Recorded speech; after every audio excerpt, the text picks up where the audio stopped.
అంటే వాళ్ళు నిలబడాలంటే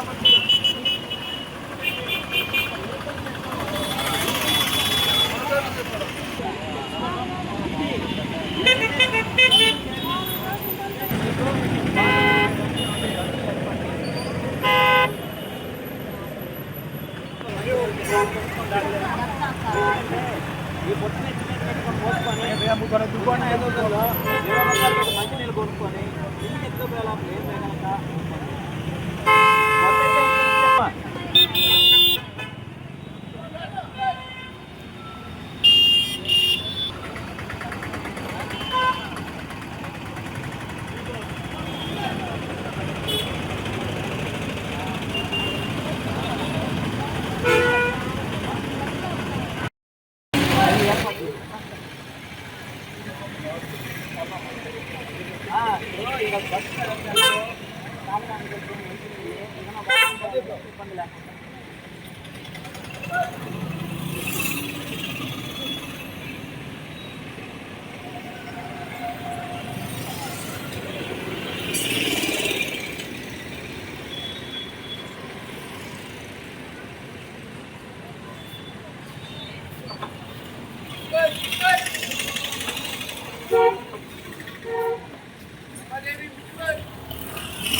సర్వేపల్లి నియోజకవర్గంలోని ముతుకూరు మండలం అంటే చుట్టుపక్కల 22 గ్రామాల ప్రజలు నివాసం చేయడం పరిస్థితి. ప్రతి ఒక్కరూ కూడా ఈ విధంగా బుట్టల్లో కూరగాయలు కానీ అక్కడ పండించిన పంటలన్నీ కూడా తీసుకొని వచ్చి నెల్లూరు నగరానికి వచ్చి వ్యాపారాలు చేసుకొని కుటుంబాల పోషణకి రాకపోకలు జరిగేటువంటి పరిస్థితి.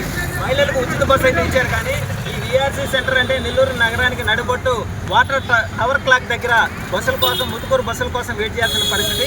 అయితే ఇక్కడ వాన వస్తే తడవాలా, ఎండ వస్తే ఎండాలా, కనీసం బాత్రూమ్ పోవాలన్న వసతి లేనటువంటి పరిస్థితి. ఈ విషయంపై ఈరోజు ఇక్కడ ఉన్నటువంటి మా ముతుకూరు మండలానికి వెళ్ళే ప్రతి ఒక్కరి దగ్గర కూడా సంతకాల సేకరణ చేశాం. ఒక రేకుల షెడ్ అయినా సరే ఏదైనా ఒక సులభ కాంప్లెక్స్ కట్టించమని చెప్పి ప్రభుత్వాన్ని వేడుకుంటూ ఏదైతే నెల్లూరు నగర నియోజకవర్గ శాసనసభ్యులు మరియు మున్సిపల్ శాఖ మంత్రి నారాయణ సార్ గారికి చేతులు జోడించి నమస్కరించి వేడుకుంటున్నాను. సార్, సర్వేపల్లి నియోజకవర్గం అంటే పరిశ్రమలతో కోట్ల రూపాయలు రాబడి వచ్చేటువంటి పరిస్థితి. ఆదాయాన్ని నెల్లూరు జిల్లా వాసులు అనుభవిస్తూ, ఆ పొల్యూషన్ మేము అనుభవిస్తూ, మా నియోజకవర్గం నుంచి ముతుకూరు మండలం నుంచి వచ్చే ప్రయాణికులు ఎంతో అవస్థలు పడుతున్నారు. కాబట్టి దయచేసి ఏసీ బస్ స్టాపులు మేము అడగలేదు, ఒక రేకుల షెడ్ వేయండి. కోట్ల రూపాయలు విలువ చేసేటువంటి మున్సిపల్ సంబంధించిన స్థలాలని అక్రమంగా అన్యాయంగా ఆక్రమించి వాళ్ళు భవనాలు అయితే కట్టుకుంటున్నారు, కానీ కనీసం ప్రయాణికులు ఉండటానికి ఒక రేకుల షెడ్డు, తాగడానికి మంచినీళ్ళు, అదేవిధంగా బాత్రూములు పోనాటికి ఒక 2 రూములు ఏర్పాటు చేయమని చెప్పి చేతులు జోడించి నమస్కరిస్తున్నాం. గత ప్రభుత్వం ఏ రోజు కూడా ప్రయాణికుల గురించి కానీ, ప్రజల గురించి కానీ, గ్రామాల అభివృద్ధి గురించి కానీ ఆలోచించినటువంటి పరిస్థితి లేదు. కోట్ల రూపాయలు దోచుకున్నారు. సర్వేపల్లి నియోజకవర్గంలో అయితే ఈ రాష్ట్రంలో కనీవిని ఎరగని రీతిలో గత 5 సంవత్సరాలు దోపిడీ జరిగింది. కానీ ఆయన ఈరోజు నెల్లూరు నగర వైసీపీ అధ్యక్షుడిగా ఉండి బావురు కేకల్లాగా, కప్పలాగా కేకలు పెడుతున్నాడు, కానీ ప్రజల గురించి కానీ, నియోజకవర్గం గురించి కానీ, నియోజకవర్గ అభివృద్ధి గురించి కానీ ఆలోచించినటువంటి పరిస్థితి లేదు.